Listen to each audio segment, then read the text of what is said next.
প্রিয় এইচএসসি শিক্ষার্থী, ধারাবাহিক বোর্ড প্রশ্ন সমাধানের দ্বিতীয় পর্বে তোমাদের স্বাগতম। আশা করি তোমরা সবাই ভালো আছো আর আমিও ভালো আছি। তো কথা না বাড়িয়ে চলুন শুরু করা যাক। আজকে আমরা সমাধান করব বোর্ড প্রশ্ন ময়মনসিংহ 2023। তো আমরা শুরু করি। 1 নম্বর প্রশ্নে বলা আছে ফ্লোট ডেটা টাইপ কত বাইট জায়গা দখল করে। এটি অবশ্যই 4 বাইট জায়গা দখল করে। আরেকটা বিষয় মনে রাখা প্রয়োজন, যদি বিট কথাটা বলা থাকে তাহলে অবশ্যই তখন আমাদেরকে অ্যান্সার লিখতে হবে 32, কেননা আমরা জানি 1 বাইট সমান 8 বিট, সেই হিসেবে 4 বাইট সমান 32 বিট। তো এখানে বাইট বলা আছে তাই অ্যান্সার হবে 4, আর যদি আমাদের প্রশ্নে বিট বলা থাকতো তাহলে অবশ্যই অ্যান্সার লিখতাম 32। পরের প্রশ্নে আসি, কোনটি রিলেশনাল অপারেটর, অর্থাৎ সম্পর্ক বোঝানোর জন্য যে অপারেটরগুলো ব্যবহার করা হয় সেগুলোকেই বলা হচ্ছে রিলেশনাল অপারেটর। রিলেশনাল অপারেটর এটা সঠিক উত্তর হচ্ছে ঘ নাম্বার। এছাড়াও আর কি রিলেশনাল অপারেটর আছে, যেমন হচ্ছে লেস দ্যান, তারপরে হচ্ছে গ্রেটার দ্যান, তারপর less than or equal, greater than or equal, একইভাবে হচ্ছে নট ইকুয়াল, এগুলোকেও বলা হয় রিলেশনাল অপারেটর।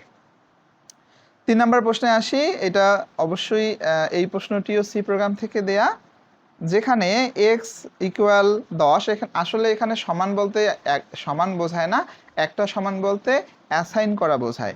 অর্থাৎ এই 10 মানটি এক্সের ভিতরে অ্যাসাইন করবে। তারপরে এই এই এক্স বলতে আমরা আসলে 10টাকে বুঝতেছি, তাহলে এখানে আমরা যদি 10 লিখে দিই, 10 আর 5, এখানে যেখানে আমরা স্টার দেখতেছি এই স্টারটি কিন্তু গুণের কাজ করে। তাহলে যেখানে স্টার আছে সি প্রোগ্রাম অংশে এটা কিসের কাজ করে? অবশ্যই গুণের কাজ করে। তাহলে 5 আর 10 গুণ করলে হচ্ছে 50, তার মানে এই যে ওয়াই এর মান এখানে 50। সর্বশেষ লাইনটি আমি একটু ডান দিকে লিখতে চাই, যেমন লেখা আছে ওয়াই ইকুয়াল ওয়াই মডিউলাস 3। আসলে আমরা যেটাকে পার্সেন্ট হিসেবে দেখতেছি, এটি সি প্রোগ্রামে মড বা মডিউলাসের কাজ করে। মডিউলাস দিয়ে কি হয়? যেটা দিয়ে ভাগশেষ নির্ণয় করতে হয়। তাহলে খেয়াল করে দেখেন, সর্বশেষ ওয়াই এর মান ছিল হচ্ছে 50, এবং এখানে যেটাকে হচ্ছে 3 দ্বারা মডুলাস করে আমরা যে মান পাবো সেটাই হচ্ছে আমাদের এই ওয়াই এর কাঙ্ক্ষিত অ্যান্সার। তো আমরা দেখি এই অংশটুকুর ভাগশেষ কত আসে। আমরা যদি 50কে 3 দ্বারা ভাগ করি তাহলে কত দিয়ে যায়? আমরা ছোট করে করি, লিখতে পারি 3 1 3, আমাদের অবশিষ্ট থাকতেছে 2 এবং উপর থেকে নামতেছে হচ্ছে 0। তাহলে 3 কত দিয়ে ভাগ যায়? 3 6 18, আমরা সুন্দর করে 6 দিয়ে ভাগ দিতে পারি, 3 6 18। দেখেন এখানে ভাগশেষ কিন্তু 2। আসলে এখানে ভাগফল কি আসলো এটা বিষয় না, আমাদের ভাগশেষ কি আসবে সেটাই হচ্ছে কাঙ্ক্ষিত উত্তর। তার মানে এই প্রশ্নটির উত্তর হচ্ছে গ নাম্বার 2, সর্বশেষ ওয়াই এর মান হচ্ছে 2। আশা করি সবাই বুঝতে পেরেছো। পরবর্তী প্রশ্নে আসি। উদ্দীপকের আলোকে 4 ও 5 নং প্রশ্নের উত্তর দাও। দেখি আমাদের এখানে চলক আছে এন, আই এবং হচ্ছে এস। তো এস এর প্রারম্ভিক মান বা শুরুর মানটা ধরা আছে হলো 0। পরে আমরা যদি লুপের অংশগুলো দেখি, আই হচ্ছে 1 থেকে শুরু, প্রোগ্রামটি 1 থেকে শুরু, যেটি চলবে হচ্ছে এন পর্যন্ত এবং যার মান প্রতিবার বৃদ্ধি পাবে 1 1 করে। সবশেষে ক্যালকুলেশন অংশে এখানে যোগ করার কথা বলা আছে। এবং আমরা প্রশ্ন একটু দেখি, প্রশ্নে কি বলছে। প্রোগ্রামটি রান করালে কিবোর্ডে 5 টাইপ করলে, কত টাইপ করলে? 5 টাইপ করলে আমাদের এখানে ফলাফল কত আসবে? তো আমরা একটু দেখি উদ্দীপক অনুসারে। আমি বলছিলাম প্রোগ্রামটি শুরু হবে হচ্ছে কত থেকে? প্রোগ্রামটি শুরু হবে 1 থেকে, এবং এই 5 টাইপ বলতে এইখানে যে এন এর মান আছে এই এন এর মান আমাদেরকে 5 লিখতে হবে। তাহলে আমরা 5 পর্যন্ত প্রোগ্রামটি পরিচালনা করব। তাহলে আমরা শুরু করলাম 1, 1-এর পরে 1 1 করে বৃদ্ধি পাবে, এই যে এখানে 1 1 করে বৃদ্ধি পাওয়ার কথা বলা আছে। তার মানে 1-এর পর 1 বৃদ্ধি পেলে হবে 2, তারপর 1 বৃদ্ধি পেলে হবে 3, সেমভাবে 1 বৃদ্ধি পেলে হবে 4 এবং 5। যেহেতু প্রশ্নে 5-এর কথা বলা আছে, 5 পর্যন্ত প্রোগ্রামটিকে পরিচালনা করতে হবে। তো এই পুরো মানটি যোগ করে যা আসবে তাই হচ্ছে আমাদের কাঙ্ক্ষিত উত্তর। আমরা যদি একটু যোগ করে দেখি, ডান দিক থেকে 5 4 9 9 4 12, 12 আর 2 14, 1 15। তাহলে আমাদের এই প্রশ্নের উত্তর হচ্ছে 15 বা গ নাম্বার। কিবোর্ডে 5 টাইপ করে ফলাফল 55 পেতে লুপ স্টেটমেন্টে কি ধরনের পরিবর্তন করতে হবে? খুবই একটি গুরুত্বপূর্ণ প্রশ্ন। বলা আছে আমাদের স্টেটমেন্ট কি পরিবর্তন করলে আমাদের ফলাফল আগে যেখানে 15 ছিল সেই জায়গাতে 55 আসবে। তা আমরা দেখি ক নাম্বারে বলা আছে এস ইকুয়াল এস গুণন আই। এই ক নাম্বার অনুসারে কি হয়? ক নাম্বার অনুসারে প্রোগ্রামটি এরকম হয় যে 1 থেকে শুরু, এই যে 1-এর ওপর এস গুণ আছে যেহেতু, তাহলে এগুলো হবে গুণ, যোগ না করে এগুলো গুণ করতে হবে। 1 গুণন 2 গুণন 3 গুণন 4 গুণন হচ্ছে 5, এই পর্যন্ত চলবে। তো যেটা দিয়ে আসলে 55 বা তার থেকে আসলে বেশি হওয়া সম্ভব। আমরা খ নাম্বারটা একটু ট্রাই করে দেখব। খ নাম্বারে বলা আছে যে এস সমান এস প্লাস আই গুণন আই। আসলে এইটা দ্বারা আমাদের ধারা অথবা প্রোগ্রামটি কি হবে সেটা একটু দেখি। এটা হচ্ছে 1-এর উপর আসবে এই যে আই গুণন আই থাকার কারণে স্কোয়ার আসবে, যেহেতু দুবার আছে গুণ করলে স্কোয়ার হয়। যেমন আমরা যদি এ গুণন এ দেই সেক্ষেত্রে লিখতে হয় এ স্কোয়ার, বিষয়টা অনেকটা সেরকমই। তো আমরা এখানে লিখবো 1-এর উপর স্কোয়ার, তারপর লিখবো হচ্ছে 2-এর উপর স্কোয়ার, সেমভাবে 3-এর উপর স্কোয়ার, 4-এর উপর স্কোয়ার এবং হচ্ছে 5-এর উপর স্কোয়ার। তো আমরা এই মানটা একটু ক্যালকুলেশন করে দেখতে পারি যেটা দিয়ে 55 হয় কি না। আমি একটু নিচের অংশটুকু মিশাই দেব। ওকে, তাহলে 1-এর উপর 2 যেটার মান হচ্ছে 1, 2-এর উপর 2 যার মান হচ্ছে 4, 3-এর উপর 2 অর্থাৎ 3 আর 3 গুণ করলে হচ্ছে 9, 4-এর উপর 2 যেটা গুণ করলে হচ্ছে 16, 5-এর উপর 2 যেটা গুণ করলে হচ্ছে 25। আমরা যদি একটু যোগ করে দেখি, এই অংশটুকু যদি আমরা সুন্দর করে যোগ করি যেটা সমান, আমরা অ্যান্সার পাবো হচ্ছে 55। তো আমাদের সেই হিসাবে সঠিক উত্তরটি হচ্ছে 5-এর খ, এই অপশনটি সঠিক। 6 নম্বর প্রশ্নে আসি। অনাকাঙ্ক্ষিত বা অবাঞ্ছিত ইমেইল বা মেসেজ পাঠানোকে কি বলা হয়? দেখেন, আপনাকে যদি কেউ অবাঞ্ছিত মেসেজ দেয় যেটা আপনার প্রয়োজন না, সেটাকে বলা হচ্ছে স্প্যামিং। তো আমাদের সঠিক উত্তর স্প্যামিং। নিচের উদ্দীপকটি পড়ো এবং 7 ও 8 নম্বর প্রশ্নের উত্তর দাও। শাহিনা তার কম্পিউটারে অনেক নতুন সফটওয়্যার ব্যবহার করতে পারে না। পরে সে এমন একটি সার্ভিস গ্রহণ করলো যা দ্বারা সফটওয়্যার স্বয়ংক্রিয়ভাবে আপডেট হয়, উচ্চ গতিসম্পন্ন কম্পিউটারের সুবিধা পাওয়া যায় এবং খরচও কম হয়। দেখি আমরা প্রশ্ন পড়ি। উদ্দীপকের সার্ভিসটি কি নামে পরিচিত? দেখেন, আমরা যে জায়গাতে সফটওয়্যারগুলো স্বয়ংক্রিয়ভাবে আপডেট করে ব্যবহার করি, তাছাড়া যে কোনো বিষয় আমরা সেখানে রাখতে পারি, তাদের সার্ভিসগুলো ব্যবহার করতে পারি, এই ধরনের সুবিধাগুলোকেই বলা হচ্ছে ক্লাউড কম্পিউটিং। সেই হিসাবে আমাদের প্রশ্নের সঠিক উত্তর হচ্ছে ক্লাউড কম্পিউটিং। উদ্দীপকে ব্যবহৃত সার্ভিসটির ক্ষেত্রে প্রযোজ্য। দেখেন, ওটা অবশ্যই ঝুঁকি আছে। এটা যদি আমরা ব্যবহার করি, অন্যজনের বিষয়ে আমরা সার্ভিস ব্যবহার করতেছি, সেখানে অবশ্যই ঝুঁকি থাকতে পারে। ব্যবহারে অতিরিক্ত মূল্য দিতে হয় না, অবশ্যই দিতে হয় না। যে মূল্যটা তারা নির্ধারণ করে দেবে কোম্পানিগুলো, সেই মূল্য দিলেই হয়ে যায়। রক্ষণাবেক্ষণের কোনো খরচ নেই, অর্থাৎ আমাদের অপশন হচ্ছে 2 ও 3। আমরা দেখি কোন অপশনে আছে, এই যে গ নাম্বারে 2 ও 3। ক্যাপচার, এক্সট্রাকশন, কম্পারিজন, মেসিং কোন প্রযুক্তির সাথে ক্ষেত্রে ব্যবহৃত হয়? বায়োমেট্রিক্সের ক্ষেত্রে এগুলো ব্যবহার করা হয়।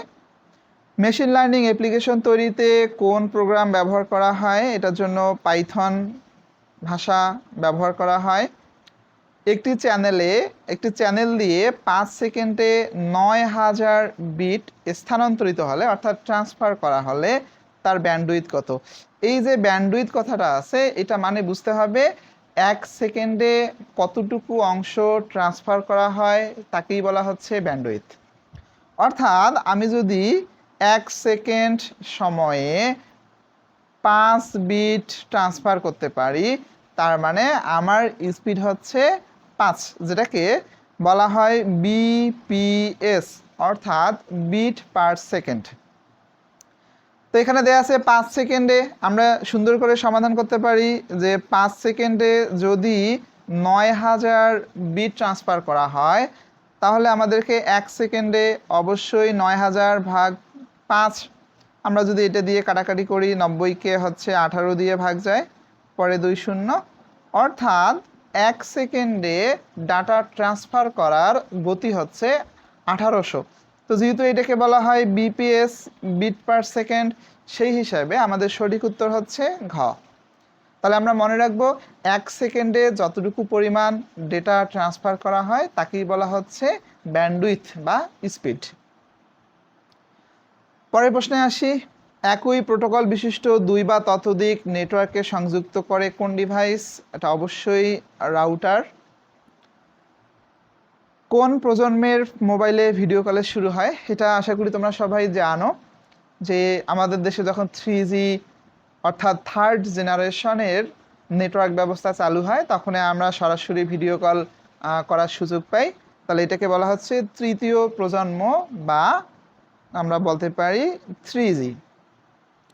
পরের প্রশ্ন দেখো 14 নাম্বার, সার্চ ইঞ্জিন হলো, আমরা জানি যেগুলো দিয়ে সার্চিং এর কাজ করা হয়, কোনো কিছু খোঁজার কাজ করা হয়, সেগুলোকে বলা হচ্ছে সার্চ ইঞ্জিন। সেই হিসাবে গুগল সার্চ ইঞ্জিন, মজিলা একটি ব্রাউজার যেটা সার্চ ইঞ্জিন নয়, এবং ইয়াহু হচ্ছে সার্চ ইঞ্জিন। 1 ও 3, 1 ও 3 কোথায় দেয়া আছে? এই যে 1 ও 3, এটাই হচ্ছে সার্চ ইঞ্জিন। HTML ফাইলের এক্সটেনশন হলো, এক্সটেনশন বলতে কোনো একটা ফাইলের শেষে যে অংশটুকু থাকে যেটা দ্বারা যে কোনো ডিভাইস বুঝতে পারে এটা কোন ধরনের ফাইল, সেই অংশগুলোকেই বলা হচ্ছে এক্সটেনশন। HTML এর জন্য ব্যবহার করা হয় .html, সি এটা হচ্ছে সি প্রোগ্রামিং এর জন্য ব্যবহার করা হয়, TXT নোটপ্যাডের জন্য, ডক্স হচ্ছে ওয়ার্ডপ্যাডের জন্য। সরি, এগুলোতে টিক দিয়ে ফেলেছি। আমাদের সঠিক উত্তর হচ্ছে এটি। একইভাবে আমরা যদি অডিও গানের কথা বলি, অডিও গানের জন্য ব্যবহার করতে হয় .mp3। সেমভাবে ভিডিও গানের জন্য ব্যবহার করা হয় .mp4। এগুলোকেই বলা হচ্ছে এক্সটেনশন। আশা করি বুঝতে পেরেছো। 16 নাম্বার, ওয়েবসাইট হোস্টিং করে কোথায় রাখা হয়? ওয়েবসাইট হোস্টিং করে সার্ভারে রাখা হয়। 17 নাম্বার, লিস্টে আইটেম যুক্ত করার জন্য কোন ট্যাগ? আইটেম যুক্ত করার জন্য li ট্যাগ, যেটাকে বলা হয় লিস্ট ট্যাগ, ব্যবহার করতে হয়। ab যেটা হেক্সাডেসিমাল সংখ্যা পদ্ধতি, এই ab এর সমতুল্য মান নিচের কোনটি? আমরা একটু রূপান্তর করে দেখব। আমরা জানি যে কোনো হেক্সাডেসিমাল সংখ্যা পদ্ধতিকে বাইনারিতে রূপান্তর করতে হয় 4 বিট করে। তো আমরা যদি 4 বিট লিখি, a সমান যেটার 4 বিট সমতুল্য বাইনারি মান হচ্ছে 1010। একইভাবে b এর সমতুল্য 4 বিট বাইনারি মান হচ্ছে 1011। এগুলোকে সহজেই বের করা যায়, অথবা তোমাদের যে কোনো বইয়ে দেখবা লিস্ট আকারে দেয়া আছে, তোমরা চাইলে সেগুলো থেকে দেখে নিতে পারো। তো এটার সাথে আমরা মিলাবো আমাদের অপশনগুলোর উত্তরগুলো ঠিক আছে কিনা। আমরা যদি দেখি এইটার সাথে 1 নম্বরের মিলে যায়, অর্থাৎ এটা অবশ্যই সঠিক হবে। এরপর আমরা দেখব অক্টাল মানটা সঠিক কিনা।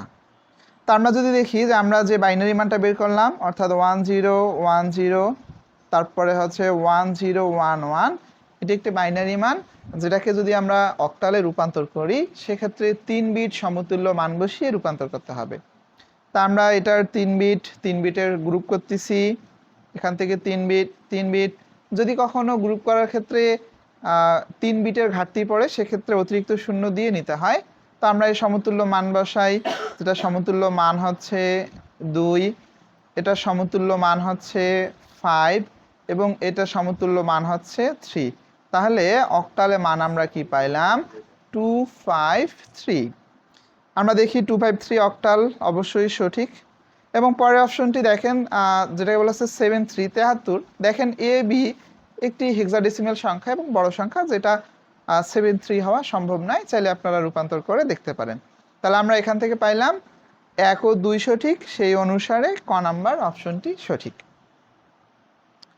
19 নাম্বার, সেখানে সুন্দর একটি বাইনারি বিয়োগের কথা বলা আছে। আমরা বিভিন্ন ধরনের সংখ্যা পদ্ধতির বিয়োগ সম্পর্কে জানি। আমরা এই বিয়োগটি একটু করে দেখি। আমি আগে বাইনারি মানগুলো লিখতেছি। 100, তারপর দেওয়া আছে রেডিক্স পয়েন্ট, মনে রাখবেন এই পয়েন্টটিকে বলা হচ্ছে রেডিক্স পয়েন্ট। 11, আরও 100, নিচের সংখ্যাটি অবশ্যই পূর্ণাংশ এবং ভগ্নাংশ মিল করে লিখতে হবে, অর্থাৎ রেডিক্স পয়েন্ট ঠিক রেখে বাকি অংশগুলো সাজাতে হবে। তাহলে আমরা লিখব 1 0 1, রেডিক্স পয়েন্ট 0 1 0 0 1। এই অংশটুকু যদি আমরা সুন্দর করে বিয়োগ করে দেই তাহলে আমাদের কাঙ্ক্ষিত অ্যান্সার পেয়ে যাব। মনে রাখতে হবে বিয়োগের ক্ষেত্রে উপরের ডিজিট যদি কখনো ছোট হয় তার সাথে সবসময় বেস ধরে নিতে হয়। যেহেতু এটি বাইনারি সংখ্যা পদ্ধতি তাই এর বেস কত 2, আমাদেরকে 2 ধরতে হবে। তা আমরা যদি উপরে সুন্দর করে মনে মনে 2 ধরি, যদিও আমি লিখে দেখাচ্ছি, বিয়োগের ক্ষেত্রে এগুলো মনে মনেই ধরে নিতে হয়। তো এই 2 থেকে 1 যদি আমরা বাদ দেই তাহলে থাকে হচ্ছে 1, এবং এই 2 ধরার কারণে অর্থাৎ বেস 2 ধরার কারণে আমাদের হাতে 1 থাকে, যেটা এখানে আমরা যোগ করে দেব মনে মনে। তো সেমভাবে উপরের ডিজিট ছোট হয়ে যাওয়ার কারণে এখানে আবার 2 ধরে নিতে হবে। 2 থেকে 1 বাদ দিলে আবার হচ্ছে 1, আবার এই 2 এর কারণে মনে মনে আমাদেরকে এখানে 1 ধরে নিতে হবে। হাতে থাকে 1, সেই হাতে 1 ধরতে হবে। তাহলে উপরে 1 থেকে 1 বাদ দিলে 0, আমাদের আর হাতে নেই কারণ আমরা আর বেস ধরি নাই। আবার উপরে 1 থেকে 1 বিয়োগ করলে হবে 0, কোনো সমস্যা নেই এবং হাতেও নেই। আবার 1 থেকে 0 বাদ দিলে 1। ওকে, রেডিক্স পয়েন্টের সোজা আমরা পয়েন্ট বসিয়ে দেব। এবার বাম পাশে যদি দেখি, এই উপরের ডিজিট 0 যেটা নিচের থেকে ছোট, যার কারণে উপরে কি ধরতে হবে 2 ধরতে হবে। 2 থেকে 1 বাদ দিলে 1। সেমভাবে আমার হাতে 1 আসবে কারণ বেস ধরছি, বেস ধরলেই হাতে 1 থাকে। উপরের ডিজিট ছোট হওয়ার কারণে আবার এখানে 2 ধরতে হবে। 2 মানে বেস, কার বেস, বাইনারি সংখ্যা পদ্ধতির বেস। 2 থেকে 1 বিয়োগ করার কারণে 1। আবার সেমভাবে আমাদের এখানে হাতে 1, হাতে 1 সহ হয়ে গেল 2। তাহলে উপরে আবার আমরা বেস ধরবো 2। 2 থেকে 2 বাদ দিলে 0, হাতে 1 আসবে। এই হাতে 1 উপরের 1 থেকে বাদ দিলে এখানে হবে 0। তো বাম পাশে 0 সাধারণত কোনো মূল্য নেই, যেটা লিখলেও চলে না লিখলেও চলে। তো যাই হোক, দেখি আমরা এই বিয়োগফলের সাথে কোন অপশনটি মিলে যায়। তা আমরা দেখতেছি এটির সাথে ক নাম্বার অপশনটি সুন্দরভাবে দেয়া আছে, অর্থাৎ এটি হচ্ছে সঠিক অ্যান্সার। পরের প্রশ্নে আসি 20 নাম্বার, যেখানে দেয়া আছে একটি বাইনারি সংখ্যা এবং একটি হচ্ছে হেক্সাডেসিমাল, এই দুটার যোগফল কত। এই ধরনের প্রশ্নের ক্ষেত্রে আমরা অপশনগুলো খেয়াল করব, সেগুলো কোন ধরনের বেস ফর্মে দেয়া আছে সেটা একটু খেয়াল করতে হবে। যেমন এখানে সবগুলোই হেক্সাডেসিমালে আছে, তাই আমরা বাইনারি মানটাকে অর্থাৎ 1 0 0 এগুলোকে আগে হেক্সাডেসিমালে করে নেব। তা আমরা জানি 1 0 0 এটার সমতুল্য হেক্সাডেসিমাল মান হচ্ছে 4। আমরা এই মানগুলো অবশ্যই মনে রাখার চেষ্টা করব 0 থেকে 15 পর্যন্ত, তাহলে আমাদের যে কোনো ধরনের কাজে উপকারে আসবে। তো যাই হোক, পরের সংখ্যাটি দেওয়া আছে 1a, এবং এই 1a এটার সাথে 4 যদি আমরা যোগ করে দেই তাহলে যে আনসারটি আসবে সেটাই আমাদের কাঙ্ক্ষিত মান। তাহলে a অর্থাৎ 10, 10 আর 4 যোগ করলে হচ্ছে 14। 14কে সরাসরি লেখা যায় না, 14 এর সমতুল্য হেক্সাডেসিমাল মান হচ্ছে ই। এখানে কোনো হাতে নেই, উপরে 1 বসিয়ে দিলাম, এই হচ্ছে হেক্সাডেসিমাল সংখ্যা পদ্ধতির 1e, এবং সেই অনুসারে এটি হচ্ছে সঠিক উত্তর। পরের প্রশ্নে আসি, নিচের উদ্দীপকটি পড়ো এবং 21 ও 22 নং প্রশ্নের উত্তর দাও। দেয়া আছে স্পান, যেটি একটি ট্যাগ, HTML থেকে প্রশ্নটি দেয়া, এবং স্পান এখানে ক্লোজ করা হয়ে গেছে। দেখি প্রশ্নে কি বলছে, উদ্দীপকে এলিমেন্ট কন্টেন্ট কোনটি। খুবই মজার একটি প্রশ্ন। মনে রাখতে হবে, আমরা যদি একটি হচ্ছে ট্যাগ নেই পি ট্যাগ, পি ট্যাগের ভিতরে ধরেন আমি আমার নাম লিখলাম আরিফ, তো আমি এখানে পি ট্যাগ ক্লোজ করে দিলাম। এই যে 2 ট্যাগ, এটাকে বলা হচ্ছে ওপেনিং ট্যাগ আর পাশেরটাকে বলা হচ্ছে ক্লোজিং ট্যাগ। এই 2 ট্যাগের মাঝখানে যে তথ্যগুলো থাকে সেই তথ্যগুলোকেই বলা হচ্ছে এলিমেন্ট অথবা বাংলায় উপাদান। সেই অনুসারে দেখেন এই 2 ট্যাগের মধ্যবর্তী স্থানে কি লেখা আছে, মধ্যবর্তী স্থানে টেক্সট লেখা আছে। তাহলে এই টেক্সট হচ্ছে আমাদের এলিমেন্ট বা উপাদান। পরের প্রশ্নে আসি, উদ্দীপকে অ্যাট্রিবিউট কোনটি ওপেনিং ট্যাগের ভিতরে থাকে এবং ট্যাগের কার্যক্ষমতা বৃদ্ধি করাই হচ্ছে অ্যাট্রিবিউটের কাজ। আমরা দেখি ওপেনিং ট্যাগের ভিতরে আছে এই যে স্টাইল, এই স্টাইলটা হচ্ছে অ্যাট্রিবিউট, অর্থাৎ আমরা তাহলে দাগাই দিব স্টাইল। আর পরের অংশ হচ্ছে অ্যাট্রিবিউটের ভ্যালু বা অ্যাট্রিবিউটের মান বলা হয়ে থাকে।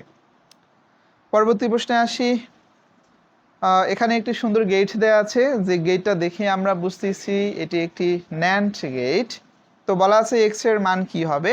আমরা জানি এই যে ইনপুট যদি এ বি এবং সি হয়, ন্যান্ড গেটে কি হয়, একই সাথে দুইটা কাজ করে, একটি হচ্ছে গুণের কাজ আর একটি হচ্ছে পূরকের কাজ। এটি আসলে উত্তর হওয়া উচিত ছিল, বাট এটাকে চেঞ্জ করে দেয়া আছে। তাহলে আমরা ডি মর্গানের সূত্র প্রয়োগ করে একটু দেখতে পারি। ডি মর্গানের সূত্র অনুসারে বার আলাদা হয়ে গেলে চিহ্ন পরিবর্তন করে গুণের পরিবর্তে যোগ হয়ে যাবে, অর্থাৎ এখানে হচ্ছে বি বার এবং থাকতেছে সি বার। দেখবো এটি অপশনে দেয়া আছে কিনা, অবশ্যই দেয়া আছে, অর্থাৎ এটির সঠিক আনসার হচ্ছে ক নাম্বার। এটি মূলত ডি মর্গানের সূত্র অনুসারে আসছে।